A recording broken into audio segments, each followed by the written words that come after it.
खरीद लूंगा। लेकिन ओम चुप रहते हैं। उनकी आंखों में भी एक अनकहा दर्द झलकता है। रात गहराती है। परी चोरी चुपके नोएना के साथ पार्वती के कमरे में जाती है। वह बिस्तर पर रखी एक फाइल उठाती है, लेकिन उसमें उसे कुछ पुरानी तस्वीरें मिलती हैं। वह गुस्से से कहती है, पार्वती भी तुलसी जैसी है, सब कुछ अपने कंट्रोल में रखती है। नोएना डर जाती है, लेकिन परी का चेहरा और खतरनाक हो जाता है। अब उसके मन में सिर्फ एक ही बात है, यह हवेली किसी भी कीमत पर मेरी होगी।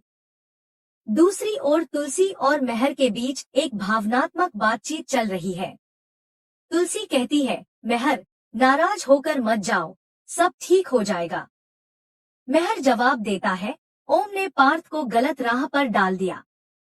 तुलसी कहती है, ओम ऐसा कभी नहीं कर सकते। वो हमेशा परिवार को जोड़ते हैं, तोड़ते नहीं। मेहर चुप हो जाता है और कैमरा धीरे धीरे पार्वती और तुलसी के चेहरों पर रुकता है। दोनों के चेहरे पर आने वाले तूफान की आहट साफ दिखाई देती है। Next episode teaser. क्या परी अपनी हवेली वापस पाने के लिए कोई खतरनाक कदम उठाएगी?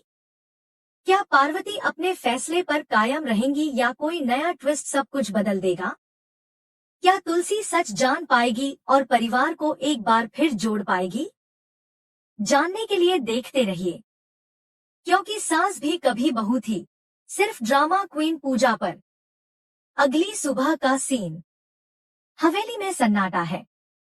जहां कल तक रोशनी और खुशियों का माहौल था, आज वहां बेचैनी और खामोशी छाई हुई है। तुलसी पूजा की थाली लिए मंदिर की ओर बढ़ती है, लेकिन उनका मन बार बार पार्वती के फैसले की ओर जा रहा है। वो सोचती है, पार्वती ने अचानक ऐसा फैसला क्यों लिया? क्या कोई पुराना दर्द फिर से उभर आया है? उसी वक्त मेहर सीढ़ियों से उतरते हुए पार्थ को रोकता है। उसकी आवाज में गुस्सा नहीं, बल्कि एक गहरी निराशा है।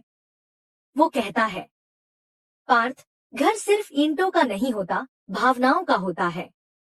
तूने जो किया, उसने हमारे रिश्तों की नींव हिला दी है। पार्थ कुछ कहने की कोशिश करता है, लेकिन शब्द गले में अटक जाते हैं। उसकी आंखों में पछतावा साफ दिखता है।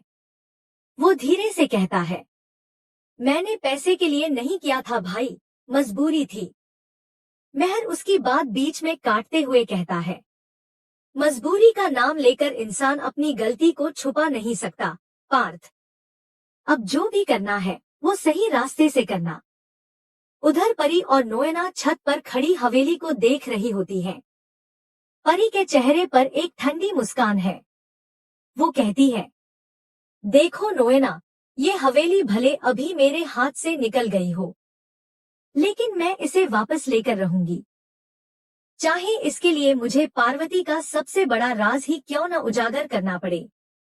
नोएना डर जाती है और कहती है, परी, तुम पार्वती जी से पंगा मत लो। वो सिर्फ एक औरत नहीं, एक सोच है, एक शक्ति है। लेकिन परी अब किसी की नहीं सुनती। वो धीरे धीरे कहती है, हर शक्ति की एक सीमा होती है नोएना, और मैं उस सीमा को तोड़ने वाली हूँ। दृश्य बदलता है। पार्वती अपने कमरे में भगवान की मूर्ति के सामने बैठी है। उनके हाथ में वही पुराना लिफाफा है। वो आंखें बंद करके कहती है, हे भगवान, अगर मैंने सही किया है तो तू मुझे शक्ति देना, क्योंकि अब इस घर की असली परीक्षा शुरू होने वाली है। कैमरा धीरे धीरे पार्वती के चेहरे पर जूम करता है। पीछे पृष्ठभूमि में धीमी आवाज आती है। अगर आपको ये एपिसोड रिव्यू पसंद आया हो तो वीडियो को लाइक करें, चैनल को सब्सक्राइब करें और बेल आइकन दबाएं ताकि अगला बड़ा ट्विस्ट आपसे मिस ना हो।